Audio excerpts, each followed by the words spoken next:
Bonjour Francis Letourneau d'Espace Tonique, j'espère que tu vas bien. Bienvenue à mon podcast d'un sentier à l'autre où on parle d'équilibre de vie. Aujourd'hui, sujet très intéressant, la santé globale. J'ai reçu Sean Béliveau qui est un être exceptionnel et que j'ai besoin de ma feuille pour vous dire tout ce qu'il a fait et qu'il est parce que il en a fait beaucoup, il a mis beaucoup d'heures de formation sur lui-même.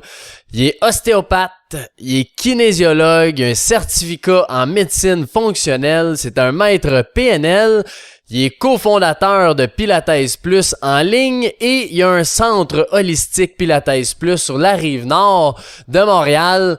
Fait que il connaît toutes les sphères de vie.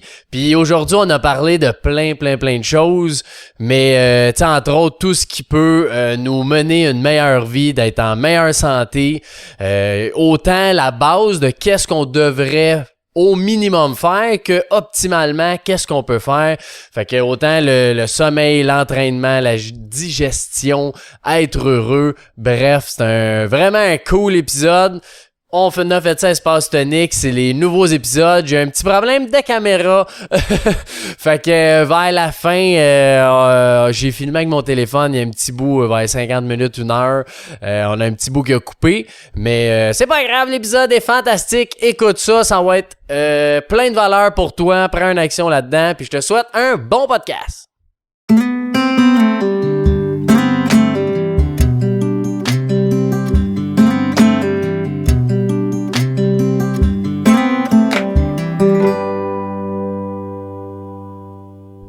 Bon matin, mon cher Sean, comment ça va? Ça va super bien, toi, Francis? Yes, en pleine forme. Good. Merci d'être présent chez nous dans notre belle forêt. Ça me fait vraiment... C'est vraiment un super endroit, là. Tu sais, on se sent bien, là. C'est assez agréable. On se sent déconnecté. Ouais. Non, c'est ça fait du bien d'être là, c'est le fun. Fait que juste avant d'aller dans le vif du sujet, si tu peux présenter un peu c'est qui, Sean, ton parcours, qu'est-ce que tu fais? Ah, ben, fait que moi, j'aide, mon nom c'est Sean Béliveau, j'aide les gens à accomplir leurs objectifs de santé avec des modalités qui sont soit biomécaniques, fait que c'est dans le corps physique, ouais. Biochimique, soit métabolisme alimentaire, supplément, ou je veux dire émotionnel, fait que tu sais que ce soit coaching, PNL, hypnose, des trucs comme ça. Puis ça fait 20 ans que j'étudie le corps humain sous toutes ses formes, dans toutes ses sphères, pour pouvoir aider les gens à atteindre leurs objectifs de santé quels qu'ils soient. Wow, magnifique ça. Ouais, ben j'ai du fun, c'est toujours drôle parce que quand les gens viennent, hier j'avais quelqu'un de nouveau, tu sais.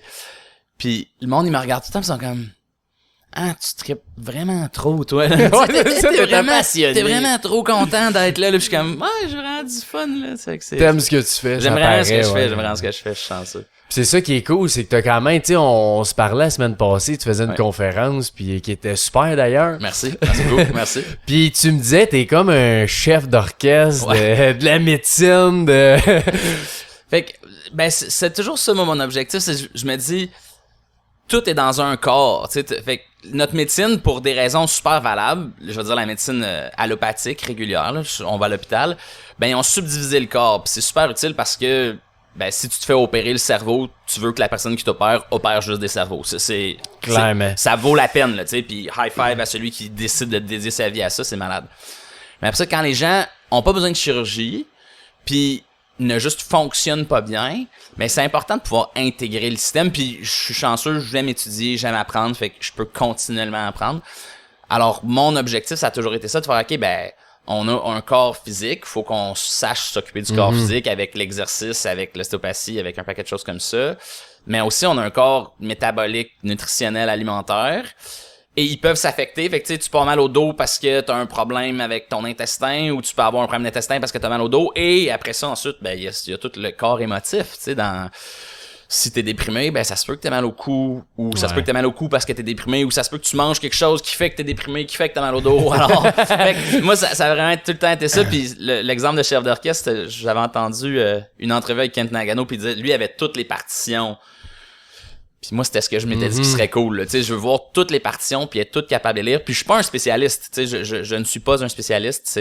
Je suis l'anti-spécialiste. S'il y a de quoi, tu sais, je veux pas savoir jouer du violon avec un Stradivarius, là, mais je vais être capable de diriger le violoniste, puis de diriger le violoncelliste, puis toutes les ces Puis choses. comment tu navigues dans tout ça? Tu sais, quand quelqu'un vient te voir, là, c'est comment tu dis c'est quelle sphère, tu sais?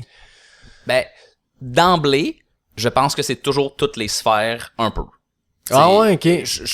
À moins d'accidents traumatiques, là, pis tu sais, ça, c'est... L'hiver au Québec, on est comme chanceux, là. Des fois, ça arrive que tu tombes, tu glisses à la glace pis tu chutes. Tu sais, fait que ça arrive, là. Puis, fait que, oui, ça existe.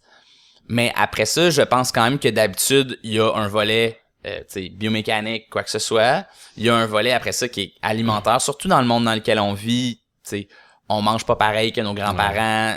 Tu sais, la toxicité, on n'a pas tout accès à respirer dans une forêt comme ça tout le temps.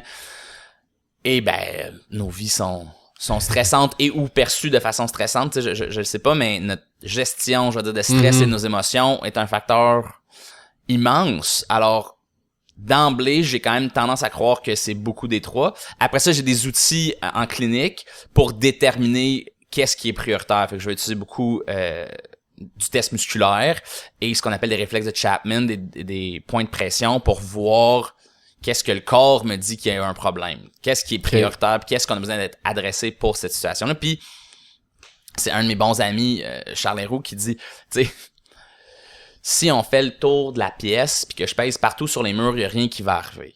Mais si je prends le temps d'évaluer la pièce, de regarder puis de trouver l'interrupteur, puis je fais clic, ben la lumière va s'éteindre ou elle va s'allumer, indépendamment. Ouais. Mais je vais avoir l'effet désiré. Alors l'objectif, c'est de prendre un temps d'analyse avec justement des tests musculaires, des amplitudes de mouvement, de la kinésie appliquée, des réflexes de Chapman pour voir, OK, c'est où est cet interrupteur-là, puis là, aller adresser et voir l'impact. Ça, c'est un concept de PNL qui s'appelle le TOTE model. Fait que tu sais, c'est Test, Operate, Test, Exit. Ouais. Fait que tu fais un test avant, tu fais quelque chose, tu refais ton test. Si ton test a changé, ben, t'as eu un impact. C'est positif. C'est positif. Tu sais, c'est positif d'un bord ou de l'autre. Peut-être que tu l'as rendu pire, ben, t'as une idée d'être en direction opposée aussi. C'est un petit peu moins agréable pour la personne, mais, tu sais. C'est ça pareil. Ouais. Tu peux l'avoir, cette information-là. On a un système nerveux qui est intégré, qui est partout dans notre corps. Alors, on est capable d'avoir cette information-là quasi instantanément et après ça, d'avancer.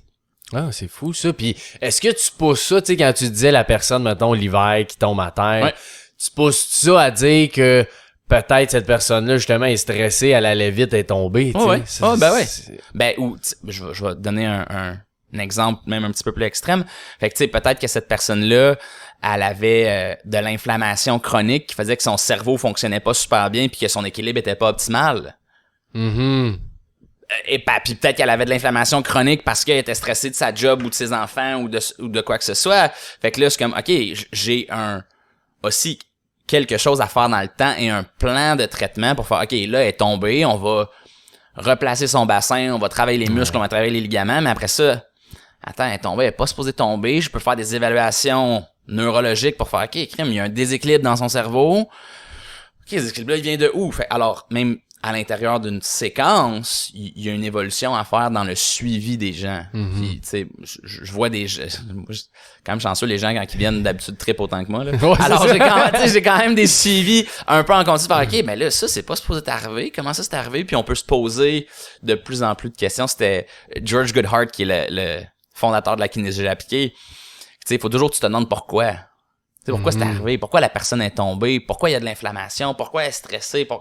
Puis, c'est un peu une roue sans fin, ça, mais plus on est capable de creuser, plus je vais être capable d'aider la personne qui vient me consulter. Ouais, c'est ça. Parce que c'est ça que j'entends un peu, c'est que des fois, on fait juste le guérir, le mal, mais il y a quelque chose qui va revenir pareil après ça. Ouais, certainement. Puis des fois, c'est correct de juste guérir le mal. J'ai rien contre ça. Ça a une valeur aussi. Mais à un certain point, pour moi, pour ce que moi j'ai choisi comme pratique, je vais dire ça comme ça, ben je veux avoir un impact un peu plus profond, puis aller être dans la prévention. C'est en médecine chinoise, en acupuncture, en Chine initialement, tu voyais l'acupuncteur 2 fois par année.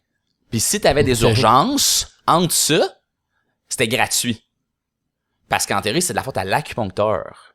sais, lui, il t'a vu 2 fois par année, il sait, OK, l'automne, en médecine chinoise, l'automne, ça va être plus le gros intestin, ça va être plus le poumon qui vont souffrir, je vais faire prendre ces herbes-là, je vais piquer ces points-là, je vais utiliser telles affaires, puis après ça, il va y avoir l'hiver, OK, l'hiver, ça va être le rein, je vais m'assurer qu'il y a assez de sodium, assez d'eau, puis là, je vais le revoir au printemps, je vais être correct, je vais pouvoir préparer pour le reste de la saison. Mais s'il y a une urgence, en quelque part dans ça, ben c'est l'acupuncteur qui a pas bien prévu la chose. C'est encore de même aujourd'hui? Non. Okay. Puis je pense qu'il y a une raison aussi, on vit pas dans le même monde. Le monde est plus toxique, plus imprévisible et tout. Mais l'idée est quand même là. Puis moi, c'est une des choses, j'ai des gens avec qui je travaille que je dis, OK, là, je te vois plus de l'hiver, mais au printemps, je sais que c'est là où tu vas avoir un de tes systèmes qui va lâcher. Fait que je veux que tu prennes un rendez-vous début mars. Pour que ça aille super bien. Ou, tu sais, ton bas d'eau, souvent, l'hiver, ça nous lâche parce que le méridien de ton rein, il va pas bien. Fait que je vais te voir en décembre, puis garde tes pieds au chaud. Tu sais, il y a tout plein de recommandations après. Qu'est-ce que tu fais? Parce que souvent, en prévention, les gens, on dirait qu'ils abandonnent ou ils vont pas. En tout cas, je sens ça. C'est quoi tu fais pour qu'ils veulent prévenir? Tu sais? Ben, faut que les gens souffrent assez. Ah ouais, OK. Ça, c'est la base. Non, mais moi, tu sais, c'est une des choses. Puis souvent, je vais travailler avec des gens, puis je vais trouver des réactions alimentaires adverses, fait qu'ils réagissent mal à un aliment. Le gluten, les produits laitiers, la solanine, le mince, quoi que ce soit. Puis une fois que je l'ai trouvé, je dis, OK, on fait un test pendant 1 mois. 9 fois sur 10, la personne va dramatiquement mieux dans ce mois-là. Puis là, je dis, ben, c'est toi qui décides à quel point tu souffres. Tu sais, si quand tu manges du maïs, tu fais juste péter croche, ben, peut-être que c'est pas la fin du monde. Ouais, c'est ça. Mais si t'as des migraines à vouloir t'arracher la tête, ben, peut-être que ça vaut la peine. L'autre chose que je fais pour être parfaitement transparent, c'est que je charge cher. Fait que quand les gens viennent me voir, ben, ils ont payé un prix quand même significatif. Fait que ça fait qu'ils suivent les recommandations. Parce que, tu sais, si tu viens me voir, tu sais, c'est plate à dire, mais c'est ça, tu sais, on vit dans un monde physique, là. Puis si tu viens me voir, puis c'est drôle, j'ai vu quelqu'un hier qui avait des migraines chroniques, puis c'était un gros problème, puis tout ça. Juste pour être clair, on n'a pas traité ses migraines parce que ça, c'est un acte médical. Mais j'ai juste dit, hey, sais-tu quoi, faut juste que tu changes ton déjeuner puis que tu manges moins de sucre. OK. Là, elle a dépensé quand même beaucoup de sous pour venir me voir. Si elle le fait pas, ben, elle va se sentir un peu bizarre. Ouais, j'ai payé pour rien. J'ai payé pour rien, tu sais. Versus, si je charge pas cher, ben là, ça vaut pas cher. Tu dis pas bien grave, au pire. Tu sais, c'est drôle parce que c'est quelque chose qu'on veut pas vraiment dire dans notre société. Hein, c'est un peu comme tabou, surtout au Québec, là. Mais... Non, mais je pense que c'est important aussi. Tu sais, même Espace Tonique, c'est un peu ça. Tout le monde qui va marcher dans une montagne, c'est bien cher ici, oui, mais c'est parce que l'expérience c'est pas la même non plus. Tu viens pas vivre la même chose. Exact. Fait que, exactement. Ouais, je comprends entièrement. Puis c'est correct à un moment donné. Ah, ben là, puis tu sais, moi, je dis toujours, pis c'est drôle parce que j'enseigne dans différentes écoles d'ostéopathie, puis j'enseigne différents cours. Puis les pires personnes avec qui j'ai travaillé, c'est les personnes à qui j'ai offert les traitements. Tu sais, que je dis, OK, si t'as pas beaucoup de sous, c'est correct, c'est gratuit. Les gens, ils viennent pas, ils sont pas investis, ils sont pas impliqués. Tu sais, moi, dans la vie, l'argent, c'est vraiment secondaire, là, c'est quelque chose qui m'importe très peu. Mais mon temps, par exemple, c'est important. Tu vas chercher un engagement avec l'argent. Exactement. Fait que c'est j'aimerais bien dire le contraire, mais vraiment, les pires personnes avec qui j'ai travaillé, c'était les gens qui payaient pas. Fait que c'est important, ça, pour avoir l'implication. Oh, ouais, vraiment. Puis, tu dis la santé globale. C'est quoi la santé globale pour toi? Ben, justement, c'est, je vais dire l'intégration de toutes les sphères de notre personne. Fait que ça veut dire qu'on a un corps physique, on a un corps biochimique, métabolique, alimentaire, on a un corps émotionnel, puis on a un corps, je vais dire même spirituel, tu sais. Et tout ça, ensemble, est plus que tout ça uni en plus. Alors, faut que tu sois capable d'adresser ces 4 sphères-là, et après de comprendre l'interaction entre ces sphères-là. Parce que, tu sais, c'est l'espèce de... Ça s'appelle la théorie de la complexité, là, mais l'espèce de classique de 1 plus 1 égale 2, tu sais. Une maman plus un papa égale 3 personnes, parce qu'il y a un bébé. Non, on rentrera pas dans les détails de ça aujourd'hui, mais l'idée est là avec de comprendre que l'interaction à l'intérieur de ces systèmes-là, ben, elle est plus grande que chacun de ces systèmes-là pris individuellement. Fait que pour moi, c'est ça la santé globale, c'est de faire, puis on se doit de comprendre ça dans la réalité de la personne. Fait que, tu sais, ça peut même aller jusqu'à la santé financière, là. Tu sais, si t'es stressé de l'argent, puis je suis pas un conseiller financier loin de là, mais faut que je sois conscient que, OK, ton stress financier, ben, va avoir un impact partout. Et c'est pas, je suis pas contre l'ésotérisme, mais c'est pas non plus ésotérique, tu sais, dans la mesure qu'on est capable de le répertorier, on le sait l'impact du cortisol qu'il va avoir sur le cerveau, puis on le sait l'impact de l'adrénaline, tu sais, qu'il va avoir au niveau du système digestif. Alors tout ça, c'est vrai, puis c'est réel, puis c'est concret, puis c'est étudié.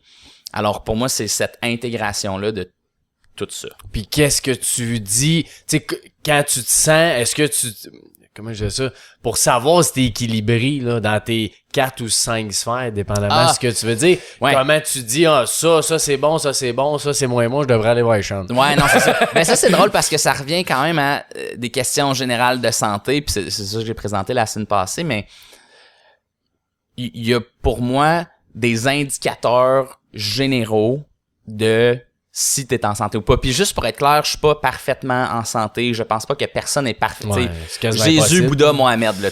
Moi, c'est tout un exemple. Je suis comme, on en parle encore aujourd'hui. Faut croire ou pas à la religion, mais c'est peut-être même pas des vrais gars. Peut-être que c'est juste des histoires pour nous donner une inspiration. Mais outre ça, on a toute notre réalité physique. Mais est-ce que tu t'entraînes? T'sais? Ça, pour moi, c'est la base, parce que si tu t'entraînes pas, on est vraiment fait pour bouger. Puis c'est quoi pour toi t'entraîner? Honnêtement, pour la majorité du monde, je pense que c'est passé de rien faire à faire quelque chose. Fait que tu marches à tous les jours. Tu sais, tu fais ton 10 000 pas, puis tu me fais un petit... tu sais, peut-être une petite musculation, quelque chose. C'est pas l'idéal, mais juste, c'est le point où j'en fais pas un cas. Okay. Fait que si tu me dis que tu fais ton 10 000 pas par jour et que t'arrives à faire de la muscu 2-3 fois par semaine, est-ce que c'est parfait? Non. Est-ce que c'est ce que je fais pour moi? Non. Mais je te laisse la carte libre, admettons, sur le volet est-ce que tu t'entraînes. OK, puis je veux juste pas que tu te mêles dans les idées, là. Je pense que t'as 4 points. Ouais. On est-tu capable de dire les 4, mettons, c'est quoi qui serait bon pour l'ensemble, pis c'est quoi le meilleur, tu sais, que tu peux faire pour chacun des... D'un point de vue entraînement, là, dans mes 5 questions qui la santé. Qui s'en vient. Ouais. Fait que mon meilleur pour l'entraînement, c'est 180 minutes par semaine de cardio, ce qu'on appelle du zone 2, là. Donc, ça veut dire que tu fais du cardio pis t'es capable de respirer par ton nez. OK. Fait que ça, c'est 180 minutes par semaine, puis après ça, c'est de frapper tous les groupes musculaires en musculation dans une semaine. Fait que ça veut dire être sûr dans ta semaine au moins que tu fais, tu sais, du chest, des cuisses, des jambes, des mollets, des fesses, du dos, tu sais, tout ça. Que tu adresses au moins chaque groupe musculaire d'un point de vue de musculation, puis que tu fais un 180 minutes. Et ça, c'est les 2 plus grands prédicateurs de mort générale. Point final. Là. C'est à quel point l'évaluateur de santé de cardio s'appelle ton VO2 max. À quel point ton VO2 max est bon, puis à quel point ta force, elle est bonne. Tu sais, un super bon prédicateur de maladie d'Alzheimer, c'est la force de préhension. Ah ouais? Ouais. Comment t'es capable de serrer fort est un super bon prédicateur, mais ça, c'est dicté par, justement, combien de push-ups tu fais-tu des chin-ups, qu'est-ce qui se passe dans ta vie. Puis c'est-tu, tu sais, mettons, moi, je fais des 10 à 20 minutes de Tabata, mettons, chez nous. Ouais. Mais c'est quand même, je sais que c'est pas idéal parce que je force, tu sais, c'est juste moi, là, mon corps qui peut forcer, j'ai pas d'autres éléments. Ouais. J'imagine c'est mieux avoir des poids ou, tu sais, d'un gym avec des machines. Moi, j'ai jamais vraiment levé de poids. Tu sais, dernièrement dans ma vie, là, je fais un peu de CrossFit parce que c'est du plaisir pis c'est comme mon dépassement de moi. Mais moi, j'ai fait du pilates puis du yoga toute ma vie et j'ai fait du cirque. Fait que moi, j'étais artiste de cirque. Alors, le problème avec les poids, c'est que pour moi, avec ma shape aussi, c'est que je mets facilement de la masse musculaire. Mm-hmm. Et quand j'étais dans le cirque, je voulais être le plus léger possible parce que j'allais me faire rattraper, là. Alors, moi, j'ai jamais levé de poids, donc c'est pas nécessaire de lever des poids. Tu veux quand même idéalement arriver à un point d'échec, ce qui veut dire que tu fais des push-ups jusqu'à ce que tu sois plus capable d'en faire. Mais, admettons, pour les jambes, ça peut être plus difficile. Mais moi, je me souviens encore un de mes premiers cours d'entraînement, et on recule de longtemps, de comme 15 ans. Et le prof avait dit, OK, si t'es pas capable de faire 10 squats complets, ce qu'on appelle des pistol squats sur une jambe, t'as pas d'affaire à lever des poids. Puis là, j'étais avec tous des gros, tu sais, c'était des bodybuilders, c'était des gros gars de gym, tout ça. Et dans la salle, il y a moi et un autre gars qui étaient capables d'en faire 10. Ah ouais.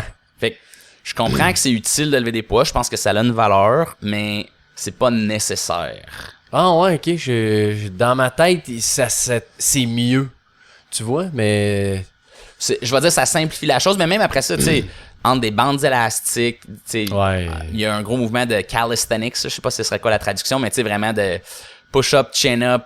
C'est les jambes qui sont plus difficiles à frapper, pas de poids, mais comme je te dis, si tu les isoles de façon adéquate, il y a quand même façon de les travailler vraiment top aussi, tu sais, que ce soit sauter, que ce soit courir, des trucs comme ça pour aller le faire. Non, c'est pareil. Là. Fait que ça, le 1, c'était l'entraînement. Là, ça, c'était le 1, c'était l'entraînement. Puis la raison, tu sais, l'entraînement va avoir un impact sur ton corps physique, va avoir un impact sur ton corps, tu sais, métabolique, alimentation, métabolisme des sucres, tout. Et, comme je dis toujours, pour moi, le plus gros bienfait de l'entraînement, c'est la santé mentale, tu sais. Ouais, clairement. C'est impressionnant. Toutes les études qui sortent sur la santé mentale et l'exercice, là. Et relié, ouais, c'est ça, les deux. Ouais, exact. Vraiment. Exact. Fait que mon autre, si tu veux que je passe à l'autre, c'est le sommeil. C'est est-ce que tu dors bien? Si tu dors pas bien, t'es pas en santé. C'est juste aussi simple que ça. Puis bien, ça veut dire 7 à 9 heures avec maximum un réveil par nuit. Si tu travailles plus qu'une fois par nuit, ça veut dire que tu dors mal. Si ça te prend plus que 15 minutes d'endormir, ça veut dire que tu dors mal. Puis que tu te réveilles relativement reposé. Puis, mettons que tu te réveilles, je sais pas, 2-3 fois pour aller aux toilettes, là. Ça fait partie de problème. Ça? Ouais. Après ça, est-ce que ça veut dire que tu vas mourir? Non, tu sais, là, on parle de santé. Non, mais c'est ça, tu sais, on parle de santé. Fait puis c'est ça aussi le point, c'est de dire, OK, ben il y a une différence entre aller consulter un médecin puis avoir besoin de médication ou quoi que ce soit, puis dire, est-ce qu'on est en santé? Donc, c'est pas, tu sais, on n'est pas dans l'anti-maladie, on est dans le pro-santé. On n'est pas supposé se lever, tu sais, idéalement, c'est 0 fois. Une fois, on le laisse passer là, pour voir comment ça se passe. OK.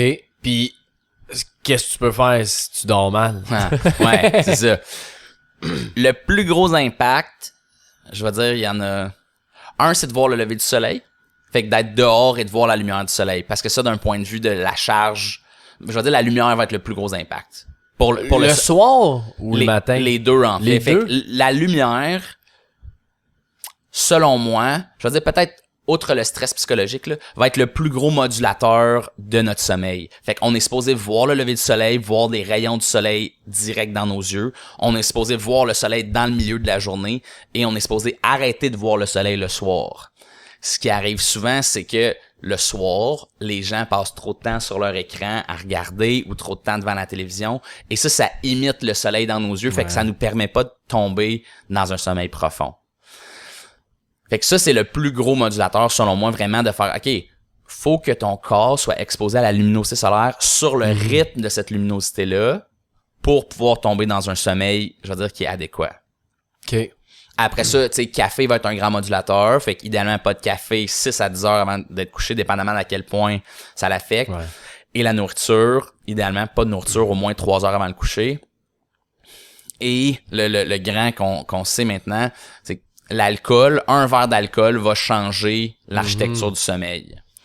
Alors, je suis pas un anti-alcool, mais d'essayer de limiter l'alcool, d'essayer de la prendre plus tôt avec le repas 3 heures avant pis tout ça, ça fait vraiment une grosse différence. Mais moi, juste que tu le saches, t'étais un conférencier la semaine passée, il y avait plein de monde, puis moi, dans ces événements-là, je me dis, je prends au moins une chose, je change une affaire dans ma vie. Puis c'est exactement ce que tu viens de dire. J'ai dit là à cette heure parce que je savais que c'était pas bon l'alcool, le sommeil, mais j'ai quand même réalisé, j'ai dit c'est pas long que je peux boire une consommation, mettons une fois, je sais pas, un mercredi, juste une petite bière. Là, vendredi, samedi, tu bois, tu vas d'un dîner d'affaires, j'ai pas la semaine, juste un petit verre de vin. Mais là, j'ai dit, dans le fond, c'est 4 jours que j'impacte mon sommeil là, quand je fais ça. Fait que je me suis engagé à boire une fois par semaine. C'est une chose, une fois par semaine. C'est bon. Mais pis tu sais, je suis pas, comme je dis, je suis pas anti-alcool. Je pense que ça a des bienfaits. Je pense qu'on boit de l'alcool en tant qu'humanité depuis vraiment longtemps. Puis je pense que, tu sais, ton verre sur le dîner ou, tu sais, ton apéritif va être moins pire que ton digestif. Tu sais, c'est un peu ça que je présente aussi. Mais pour la quasi-totalité de tout le monde que j'ai vu, quand on a coupé l'alcool, leur sommeil c'est dramatiquement amélioré. C'est un monde de différence. Un monde de différence. Puis ça, moi, c'est une de mes définitions de la dépendance, c'est d'être capable de couper quelque chose sans t'en ressentir un peu. Fait que, tu sais, c'est un jeu que je joue même avec moi-même. Une couple de fois par année, je fais OK, prochain mois, je bois pas. Puis tu sais, ça s'en vient quand même de plus en plus populaire. OK, on boit pas, ou OK, pas de sucre, ou OK, on coupe juste pour voir, OK, c'est quoi l'impact dans ton corps? Tu es dépendant ou non? Ben, pis à quel point ça a un impact dans mon corps, tu sais? comment mon sommeil change, tout ça, comment je me sens mieux ou pas. Tu sais, pendant longtemps, j'ai vraiment diminué les glucides. Présentement, dans ma vie, je suis comme, hey, c'est quoi, je pense que je vais filer un peu mieux sur plus de glucides. Je mange plus de glucides, qui est pas une recommandation que je donne souvent. Je me sens mieux. Ben, je vais aller dans ce sens-là, là. Tu sais, c'est correct aussi d'écouter son corps. Suivre, c'est ça, exactement. Suivre son corps aussi, c'est bon. Ouais, exact. Fait que ça, c'est les grosses recommandations pour optimiser, mettons, le sommeil. Puis ceux qui font de l'insomnie, il y en a quand même pas mal. Qu'est-ce que tu recommandes pour de l'insomnie? Suivre la lumière du jour. OK, arrêtez. Arrêtez. Non, mais c'est parce que... C'est ça, pareil. Ils ont pris un groupe d'étudiants qui pensaient qu'ils étaient des oiseaux de nuit, tu sais. Puis là, ils leur ont dit, OK, on s'en va faire du camping. Fait qu'ils les ont amenés en camping pendant 3 jours. Ben, la 2e nuit, tout le monde s'endormait au coucher du soleil puis se levait avec le lever du soleil. Fait que, oui, ça existe, l'insomnie, puis tu sais, des fois, il faut que ce soit médicamenté puis consulter votre médecin ou quoi que ce soit.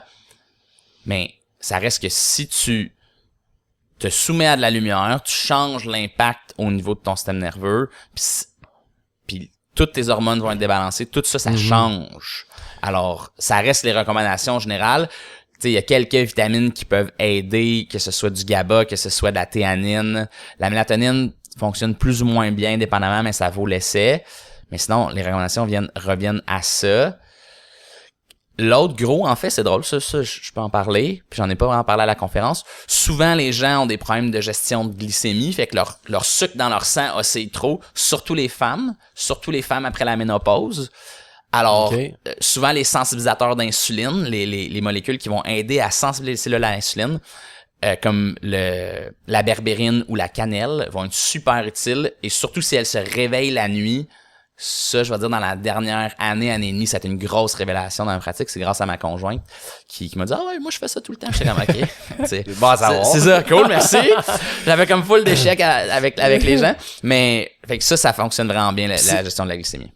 Puis tu gères ça comment exactement? Fait que d'habitude, les gens mangent trop de féculents le matin. OK. Manque de protéines, manque de gras le matin. Tu sais, j'ai toujours... Le guide nutritionnel là, qu'on a sorti dans les dernières années, c'est assez simple. La moitié de l'assiette, c'est des légumes. Un quart, c'est de la protéine. Puis un quart, c'est des féculents. Mais le monde, le matin, il mange des Frosted Flakes. Ouais. Il y a pas de protéines, il y a pas de légumes. Mais là, il y a pas d'assiette spéciale là, du guide alimentaire canadien. L'assiette du déjeuner, c'est il y a pas comme une assiette à part en quelque part qui est comme mais le déjeuner, c'est supposé être des cornflakes. Ouais, c'est ça. C'est pas 2 comme toasts au Nutella, c'est bon. Ben non, mais c'est ça. Fait que tu sais, 2 toasts au Nutella, t'as aucun légume, aucune protéine, t'as rien. Non, c'est juste du sucre. Alors, ça c'est le gros impact, ça va être ça. Souvent juste de changer de déjeuner. Après ça, l'exercice. L'exercice aide vraiment beaucoup à sensibiliser les cellules à l'insuline. Et sinon, ça va être des molécules comme la cannelle puis la berbérine. Ça va être les plus gros qui vont avoir un impact. Ça, c'est surtout pour les gens qui se réveillent la nuit. Parce que qu'est-ce qui arrive, c'est que les cellules sont pas assez sensibles à l'insuline. Fait qu'on produit beaucoup d'insuline. Puis là, la glycémie, elle descend beaucoup trop bas. Fait que là, on produit du cortisol pour remonter, puis le cortisol nous réveille. Ah! Fait que c'est ça qui arrive. Intéressant. C'est ça qui arrive. Puis quand tu parles justement du déjeuner avec des légumes puis tout ça, ça me fait penser... c'est Alex Boily qui avait dit ça, puis ça m'a vraiment marqué. Il dit souvent on mange pour que ce soit bon, mais le premier facteur de manger devrait être te nourrir. Puis après ça, oui, il faut que ce soit bon, mais t'es mieux te nourrir pareil bien que dire une toast au Nutella, c'est bien bon, comparé à une carotte des fois, dépendamment comment tu le vois, là. Parce que si tu le vois, ta carotte, qu'est-ce qu'elle t'amène, là, elle est meilleure à manger, tu sais. Puis là, tu veux la manger, mais... Mais puis nos papilles gustatives changent quand même. Ouais. À un moment donné, pis ça, c'est... Quand je travaille avec des gens qui mangent des jujubes à longueur de journée, là, une fraise, ça goûte sûr. Mais arrête, tu sais, juste coupe le sucre. Puis ça, c'est drôle parce que de reprogrammer nos papilles gustatives, ça prend comme 3 à 5 jours. Fait que juste, c'est vraiment pas long. C'est vraiment pas long. Fait que juste arrête de manger du sucre pendant comme 1 semaine. Puis après ça, goûte à une fraise ou un bleuet ou une pomme ou, tu sais, je te parle même pas de mangue puis de banane, là. Ça goûte vraiment sucré. Puis là, t'as toute la fibre puis t'as un paquet d'affaires qui sont positives. Mais... tu sais, justement, dans le volet, c'est drôle que tu parles d'Alex Boily, mais s'alimenter pour que ça goûte bon versus que s'alimenter pour se nourrir, ben ça, t'as un problème psychologique, là, tu sais. Oui, c'est ça. Ça fait pas déjà dans personne, mais tu sais, dans comment je travaille avec les gens, c'est un peu ça aussi. C'est comme, OK, mais j'ai bien beau te dire qu'est-ce qu'il faut que tu fasses. Il y a un problème psychologique que t'as besoin de nourrir, qui vient de, on le sait pas où, tu sais, mais qu'on peut moduler ta perception des choses pour t'enligner dans la bonne direction. Là. Ouais, puis clairement, moi, je le sais, là, je suis dépendant au sucre. Puis j'ai essayé, il y a un mois, il y a peut-être un an, j'ai dit je mange plus de sucre. Ouais. Un mois, puis le sucre, je parle plus, mettons, des desserts, des affaires un peu plus sucrées, pas une mangue, mettons. Ouais. Puis après un mois, là, j'avais besoin de manger du sucre, on dirait. J'ai dit, voyons, j'ai clairement un problème, je sais pas comment le régler. Mais ça, c'est la réalité des grands nerveux. Fait que c'est aussi l'avantage de travailler avec des gens puis de connaître beaucoup de gens puis d'avoir travaillé. Les grands nerveux, comme t'es un grand nerveux, fonctionnent beaucoup sur leur système nerveux, littéralement. Fait que ça s'appelle un ectomorphe. Ectomorphe, ça vient d'ectoderme. Ectoderme, c'est la partie de l'embryon qui devient le système nerveux, là. En yoga, ils appellent ça d'être vata. Okay? Fait que ça veut dire aérien. Okay. Mais t'as besoin de fuel rapide, puis le sucre, c'est un fuel rapide, tu sais. Alors, souvent, ce qui aide beaucoup à balancer ça, c'est de s'assurer d'avoir assez de gras puis d'assez d'enzymes digestives pour la digestion. Fait que souvent, si on mange assez de gras, il y a des meilleurs, puis on prend des enzymes digestives, ça va se ramasser à balancer ces cravings de sucre-là. OK. Ça fait vraiment une grosse différence, ça. Ouais. Fait que juste prendre des enzymes digestives. Non, mais je suis sérieux. Juste prendre des enzymes digestives avec tes repas, tu vas voir tes cravings de sucre diminuer. Vraiment beaucoup. OK. Parce que tu vas mieux digérer ton alimentation et ça va te permettre de mieux absorber tes protéines, mieux absorber tes gras, fait que moins avoir cette dépendance-là au sucre. Ouais. Encore, tu sais, dans j'irai te voir. Non, mais ça c'est sûr, ça va me faire plaisir. Mais j'aurais tendance à dire, essaye ça va la peine. OK, ben oui, certain. Ouais. Fait que là, c'était le sommeil, c'était le 2. Ouais. Le 3, c'était comment est ton énergie, tu sais. Dans la journée, t'es supposé avoir de l'énergie, t'es supposé avoir envie de te lever, t'es supposé te lever avec le soleil, avoir de l'énergie et te coucher avec un peu la noirceur qui arrive.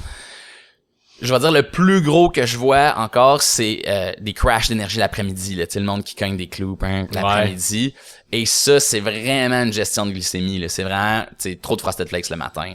non, mais puis c'est juste ça. Ceux qui ont de la misère à se lever le matin, tu sais, si sommeil, puis je les donne dans un ordre qui est logique. Donc, si tu t'entraînes puis que ton sommeil est réglé, puis que t'as de la misère à te lever le matin, mais là, d'habitude, il y a un volet hormonal, stress, gestion, quelque chose comme ça. Encore peut-être plus de protéines, s'assurer de voir la lumière du jour, peut-être s'entraîner le matin, un Tabata de 4 minutes, ça fonctionne super bien pour partir la journée d'un point de vue hormonal même. Puis s'il y a un manque d'énergie dans l'après-midi, la grosse différence, je vais dire, va être vraiment de changer le déjeuner, peut-être de prendre le café un petit peu plus tard aussi, fait une super grosse différence sur ça, mais tu sais, on est supposé pouvoir passer notre journée. Tu sais, si tu fais une sieste de 10 minutes, je pense pas que c'est la fin du monde. Mais on est supposé pouvoir faire notre journée puis être bien. Fait que comment est ton énergie? Qui est vraiment mon module numéro 2 de, tu sais, est-ce que t'es en santé? Puis si tu crashes, ben il y a un problème en quelque part dans ta santé. Ouais, c'est ça. Vraiment. OK. Puis tu parlais suivre la noirceur, là. Oui. Mais l'hiver, mettons. Là, ouais. Tu deals ça comment? L'hiver, je dors plus. Ah ouais, OK. Vraiment. Non, mais tu sais, c'est simple de même, puis c'est toujours la joke que je dis. C'est, tu sais, à l'époque de nos grands-parents, si t'étais chanceux, tu mangeais à 4h30, 5h, si t'étais chanceux, c'était le soir du bain parce que t'allais peut-être être chanceux quand t'allais te coucher après. Puis c'était ça, tu sais, à 8h, tu dormais, là. C'est vrai. Juste pour le fun, puis ça, c'est ce soir ou quand vous écoutez, fermez toutes les lumières aussitôt qu'il fait noir dehors. N'allumez aucune lumière, lisez un livre à la chandelle. Là. Je te garantis que tu t'offres pas jusqu'à minuit. Ah, c'est sûr que non. Puis, tu sais, là, on a toute l'espèce de les champs électromagnétiques qui vont avoir un impact beaucoup, mais au pire, viens dans la forêt, puis, tu sais, mets-toi autour du feu. Il fait noir, tu dors. Oh, ouais, tu dors. T'es fatigué. Alors, c'est sûr que si je mets mon téléphone cellulaire dans ma face puis que j'ai cette lumière-là qui rentre dans mes yeux, tu sais, ça, c'est justement, là, c'est pas ésotérique, là, c'est pas, on est capable de nommer le noyau au niveau du cerveau qui allume puis qui propage ça, tu sais. Fait que, on le sait, c'est quoi l'impact. Fait que je peux le tricher puis ça m'arrive, tu sais, Ouais. j'ai une conférence à présenter, faut que je la travaille, ben go, hey, on allume les écrans, puis là, brrr, je travaille. Si on veut faire de quoi, faut faire de quoi. Mais, c'est une chose que je sais, c'est que l'hiver, je vais dormir un petit peu plus que l'été. L'été, ouais. Puis, mettons, là, que je dors bien. Ouais. J'ai de l'énergie. Ouais. Puis, je sais pas, j'écoute Netflix 1 heure avant de me coucher à tous les jours. Ouais. Est-ce que ça a quand même un impact sur mon sommeil, même si je semble avoir de l'énergie et un bon sommeil? Oui. Ouais. La réponse c'est oui, tu sais. Fait que, il y a un impact sur ton sommeil. Après ça, tu sais, on vit quand même je vis dans la réalité, là. J'ai un iPhone puis j'aime ça écouter Netflix de temps en temps aussi. Oui, là. ça, Non, mais tu sais, c'est ça. c'est normal. J'ai pas médité pendant 4 heures le matin, j'ai 2 enfants, tu sais, on fait tout de notre mieux. Mais l'idée, c'est de faire, OK, fait que t'arrêtes d'écouter Netflix, tu prends peut-être une demi-heure, puis là, tu fais de la petite lecture, tu prends ta douche avec pas toutes les lumières allumées, tu fais la lecture avec une petite lampe de chevet d'allumée pour juste graduellement diminuer la lumière dans ta vie. On n'est pas obligé non plus de vivre une vie de moine. Si vous voulez le faire, faites-le, tu sais, j'ai rien contre. Je l'ai déjà fait, j'étais pas plus heureux, j'étais pas plus en santé que d'avoir un petit peu d'équilibre dans la vie aussi, tu sais. Ouais, c'est important, je pense aussi. C'est important. On vit, tu sais, on s'est incarné ici, là, dans la réalité physique. Je me suis pas incarné comme un moine bouddhiste au Tibet. Ouais. Ça aurait pu être cool, peut-être dans une ancienne vie, tu sais, mais là, c'est pas ça, tu sais. La prochaine, ça sera ça. C'était quoi? C'était quand j'avais vu le Dalai Lama parler, puis lui, c'était son point, il dit, tu sais, le plus gros impact, la meilleure méditation que vous pouvez faire, c'est 8 heures de sommeil par jour. Ah ouais. Lui, c'était ça qu'il disait. Il dit là, je sais, vous me regardez puis vous pensez que je suis donc cool, mais c'est ma job de méditer. Il dit, moi, on me paye, tu sais, on me paye pour méditer, là. Je suis là pour ça, je me lève à 3h30 du matin, 4h du matin, puis je médite pendant 4 heures avant que la journée commence, parce que c'est ça mon travail. Il dit, vous avez une réalité qui est pas ça. Vous êtes pas le Dalai Lama. Fait que, dors ton 8 heures, puis on verra après. Ouais. Puis, encore sur le sommeil, parce que ça me pop des questions, là. J'entends ça, pis je sais pas si c'est vrai, mais que plus tu vieillis, moins tu dors. Tu sais, tu te couches un petit peu plus tard, tu te réveilles plus tôt. Ouais. Fait que t'as pas ton 7 à 9. Ouais. C'est-tu normal ou non? Non, c'est pas normal. On devrait dormir. OK. Puis, je vais dire, les gens que je connais, tu sais, les gens avec qui j'ai travaillé qui étaient le plus en santé, c'était ceux qui dormaient bien. De façon unanime. Tu sais, les gens que je traite, là, qui ont 75 ans puis qui dorment bien, là, que c'est plus simple à régler que l'autre qui fait de l'insomnie puis qui se couche à 11h30 puis qui se lève à 4h30. Ouais, c'est ça, tu sais. Tout est un peu le bordel. C'est sûr que les demandes sont pas tout à fait pareilles. Fait que peut-être que ça va plus tanguer vers le 7,5, 7 que le 8,5, 9. Mais, tu sais, 7, c'est vraiment un minimum, là, selon toutes les études. Puis, avec, justement, dans l'acupuncteur qui voit les gens 2 fois par année, on le sait que pas assez de sommeil mène à l'Alzheimer. Je veux dire, l'activité physique puis le sommeil sont les 2 meilleurs prédicateurs d'Alzheimer's. Dans ma vie, tu sais, je veux pas avoir de maladies neurodégénératives. Tu mets toutes les chances de on met toutes les chances de notre bord, là, vraiment. Puis, je veux juste répéter ce que moi, ça m'a fait flasher que t'avais dit. Ouais. C'est que oui, même si tu sembles bien dormir, ton corps, il travaille aussi pendant la nuit. Là. Fait que c'est tous ces aspects-là aussi que tu ne sens peut-être pas, mais que si t'as pris une bière puis tu vas te coucher 30 minutes après, ben ton sommeil est impacté même si tu t'en rends pas compte. T'sais. Ben pis ça, aujourd'hui, on est dans une espèce d'ère de technologie qui est le fun. Là. Fait que tu sais, il y a tous les sleep trackers, là, les trackers de sommeil. Tu sais, j'avais une Oura Ring, j'ai eu, tu peux même avoir un glucomètre en continu sur le triceps. Moi, j'ai joué avec ces affaires-là. Puis tu sais, c'est clair là, les données sont assez claires que tu bois l'alcool, ça change ton sommeil. Tu regardes un écran, ça change ton sommeil. Puis ça, tu sais, si les gens veulent jouer au jeu, je pense qu'une Oura Ring c'est comme 400-500$. Tu peux l'avoir, tu sais, le Whoop, c'est, je dors pas avec j'ai une montre, mais elle est lumineuse, fait que j'aime pas ça avoir de la lumière sur ma peau le soir, mais tu peux voir à quel point ça affecte ton sommeil. Si tu as une Apple Watch ou ces affaires-là, je suis genre des mettre Fitbit, ça marche aussi. Je suis genre des mettre en mode avion là, juste pour pas avoir les champs électromagnétiques qui vont t'affecter autant. Mais sinon, tu peux voir cette action. C'est Peter Attia qui avait partagé ça l'autre jour. sais, qui avait une soirée bien arrosée avec ses amis, puis qui avait comme montré ses chiffres de sommeil qui étaient horribles, tu sais. Puis il dit, mais ça valait la peine. Ouais, j'ai eu des chiffres horribles de sommeil, c'est comme sur 100, là, puis je pense qu'il y avait eu comme 52, puis d'habitude il y a comme 96, là, Peter il est comme ultra obsessif. Mais il dit, j'ai eu une super belle soirée. Il avait pris la décision de... Exactement. Tu sais, j'ai une belle soirée, j'étais avec des amis, on a bien ri, on a bien bu. Mon sommeil était scrap, je vais me reprendre demain. Et dans l'équilibre des choses, ça vaut la peine, tu sais. Mais on le voit à l'impact. On le voit directement. Puis tu sais, c'est un peu ça aussi, je pense que c'est l'habitude que t'as de tous les jours qui est importante. Ouais.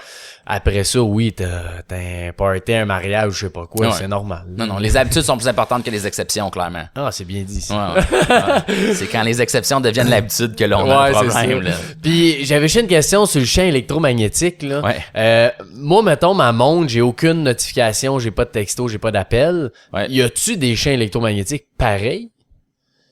Du Apple Watch, même si t'as pas de notification, elle va aller checker, elle va pigner ton cellulaire aux 30 secondes puis aux 15 minutes. Pour se syncer. Pour se syncer. Fait que oui. La réponse est oui. Puis en plus, il y a une lumière verte. Tu sais, là, il y a comme un mythe qui circule, qui était dans le livre à T.S. Wiley, que j'ai pas réussi à trouver la référence, mais qui disait que une lumière en arrière du genou diminuait la production de mélatonine de comme 80%. Là. J'ai pas trouvé cette source-là, fait que je peux pas dire que c'est vrai ou pas, mais personnellement, j'ai tendance à pas vouloir non plus d'exposition lumineuse sur ma peau. Même si c'est pas dans l'œil, tu sais, certainement pas dans les yeux, tu sais, il y a comme une coche de plus pour moi dans les yeux, mais je la veux même pas vraiment sur ma peau, l'exposition lumineuse. Mais l'exposition lumineuse, si elle, tu sais, là, elle est noire, t'as pas d'exposition en ce moment, oui? Ah, ben oui, toi.